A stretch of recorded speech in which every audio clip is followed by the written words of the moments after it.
And we're back to learning CapCut in year day 17. Let me show you how you can zoom in. So we use this clip of a boat, fairly small. So you might actually want to zoom in a little bit to have the boat appear somewhat bigger. To do that, just make sure that the element is selected in the timeline, so it should be highlighted.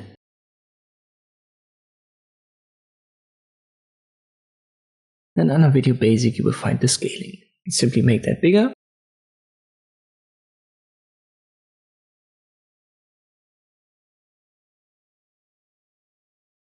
Now the boat doesn't appear in center anymore, but you can simply stop the video and then left click drag to reposition your window now.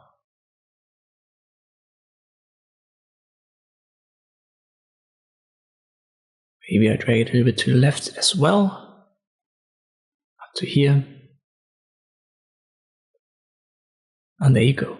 One thing to mention though, you can see the further you scale it up, the more pixelated it appears, and that's because of the resolution. So as the name suggests here, scaling, it's not really a zoom, you just have a certain resolution. So whatever your settings you've used when you record your clip, this will not be changeable. Therefore we are not technically zooming in, we're scaling it up, and depending on the resolution, a certain scale level will then make it pixelated, and therefore it's going to look a little bit blurry, a little bit unfocused. You can see that especially here with the waves. So it's a good idea to check your camera settings before you record something. When you know that you are going to scale it up later on in the editing process, just make sure that you record it with a high resolution, and then your results are going to look way better. One more thing, if you can't find the scaling, just make sure that this element is actually highlighted in the timeline. So if I click somewhere else, you can see the top right menu will change.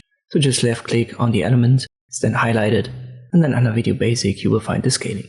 I hope this video was helpful, thank you for watching, and I'll see you next time.